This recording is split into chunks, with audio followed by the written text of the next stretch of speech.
Ayon kay Bibi Gandang Hari, ang pinakamasakit na nangyari sa dati niyang katauhang si Rustam Padilla ay ang paghiwalay nila ni Carmina Villarroel noong 1997. 3 years din ang itinagal ng marriage ni na Rustam at Carmina. Tahasang sinabi ni Bibi Gandang Hari na kung magiging lalaki siya uli, si Carmina Villarroel pa rin ang kanyang liligawan.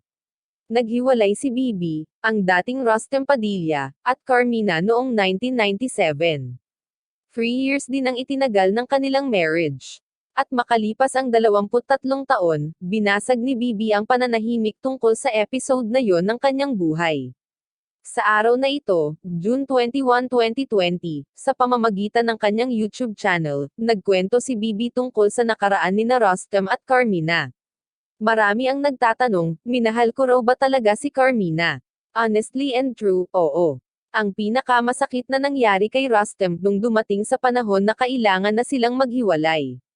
Ang pahayag pa ni Bibi, it's the fact na they thought they found the right love para kay Rustam. Pero hindi na rin niya ipinaglaban kasi, at that time, binibigyan nila ng pagkakataon ang sarili nila na mag-isip.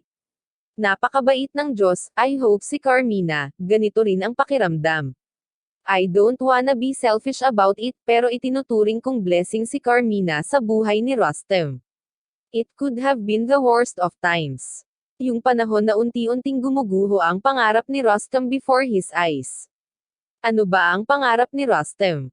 Magkaroon ng pamilya, magkaroon ng mabuting asawa, magkaroon ng mga anak, maging mabuting asawa, maging mabuting provider. Yun ang pangarap ni Rustam. And Rustam thought na si Carmina din yung babae para sa kanya to fulfill that dream, pero sa paglipas ng panahon, nagkakaroon ng mga natutuklas mo kung ano ba yung katotohanan sa kaibuturan ng puso mo. So while the relationship was going on until they lived together, as hindi sila nag-live together, nag-secret marriage, nagpakasal sila. Dun unti-unting nararamdaman ni Rustam yung mga bagay na feeling niya bakit parang kulang. Dun unti-unting lumalabas yung insecurities bilang lalaki.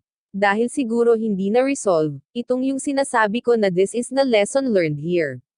Dahil sa in love and everything, akala ni Rustam that will cover everything, pero hindi. Sabi nga ni Bibi, hindi mo pwedeng hanapin ang kaligayahan mo sa ibang tao. Dugtong pa ni Bibi, Rustam may be right, he may be happy with Carmina, but he wasn't happy with himself. That's the problem. Doon nagumpisa na bakit kasama na niya yung babaeng, kasi yung pagmamahal, walang question. Kung ako magiging lalaki ulit, babalik siya pa rin liligawan. Hindi ko naman naiisip noon na bilang Rustam, magpapatawag ako na Bibi after 21 years or 31 years. I really don't know. Sabi ko nga, it may be the right love but hindi lang wrong time, but wrong body. Ang salaysay ni Bibi tungkol sa pagmamahal na ibinigay kay Carmina ni Rustam. Ayon kay Bibi, si Carmina ang nakipaghiwalay kay Rustam pero naging maayos ang paghihiwalay ng dalawa. Dumating sa punto na nagdesisyon si Carmina to move on. Isa sa mga pinakamasakit na panahon, you can just imagine, isang tao na pinakaimportante sa iyo, nagpapaalam. So Rustam was really devastated pero hindi na siya nag-disagree. It was a very amicable separation, walang sigawan, walang sumbatan, pero pinakamasakit.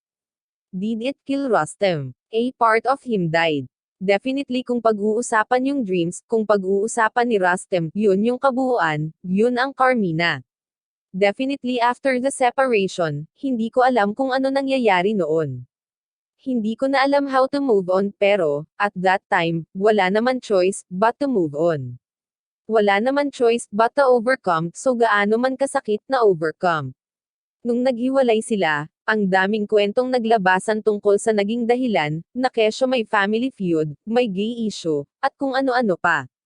Pero urban legend lang daw yung sumali si Rustam sa isang gay beauty pageant sa Baguio City noong hindi pa siya artista. Hindi, aniya. At hindi rin nagkaroon ng gay relationship ang dating katauhan niya. Showbiz was never the same again after Carmina or Rustam.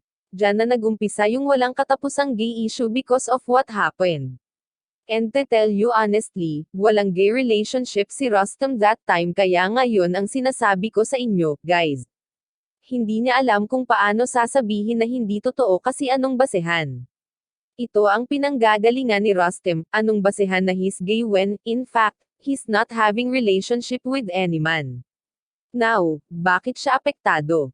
Kasi may nakabaon na pangyayari sa kanya na nagsisilbing tagapagpaalaala na, at the back of his head, all the time, almost like reminding him every time that he can be gay. Meron siyang inner fear, meron constant reminder even though wala siyang ginagawa, seemingly coming from the subconscious no you are gay. May ganoon. In fairness kay Rustem, hindi nagpanggap. Hindi gumamit ng babae. Hindi nanligaw just to prove his masculinity. That, he never did. Sa kauna-unahang pagkakataon, nagkwento si Bibi tungkol sa desisyon noon ni Rustem na ipaalam muna kay Carmina na gay siya. Nagpapasalamat ako at na-maintain ang respeto sa pagitan namin ni Carmina magpahanggang ngayon. I can only thank God for this blessing na sa mga panahon na kinailangan namin ng suporta ng isa't isa, na hindi nalalaman ng tao, ay ibinigay namin iyon sa isa't isa. Hindi ko makakalimutan yung mga panahon na noong mag-awat ako sa Pinoy Big Brother, si Rustem, this was 2006. So nung mag-awat si Rustem sa Pinoy Big Brother, isang tao lang ang gusto niyang makausap, si Carmina. So naghanap siya ng paraan hanggang nahanap niya ang paraan, yung isang kaibigan ni Rustem. Candy Pangilinan. Kinausap ni Rustem si Candy kung pwedeng makausap si Carmina. To cut the long story short, nagkaroon ng time and date.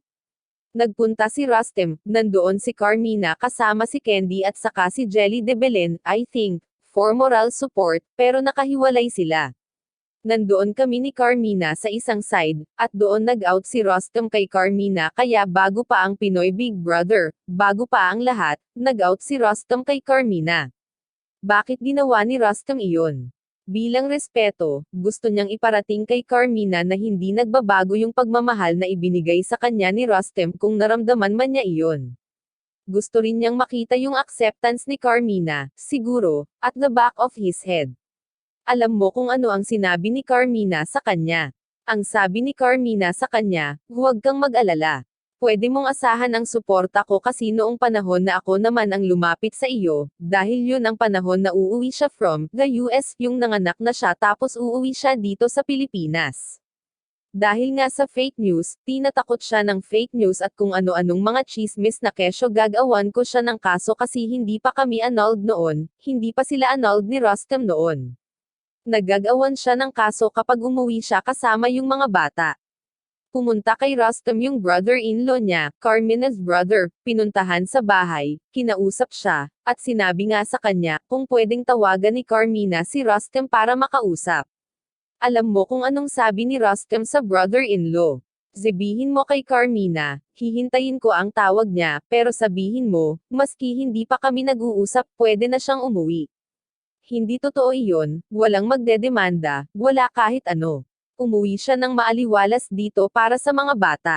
Nang magpaalam kay Rustem ang kapatid ni Carmina, nagkaroon siya ng realization na tapos na talaga ang lahat para sa kanila ng kanyang ex-wife.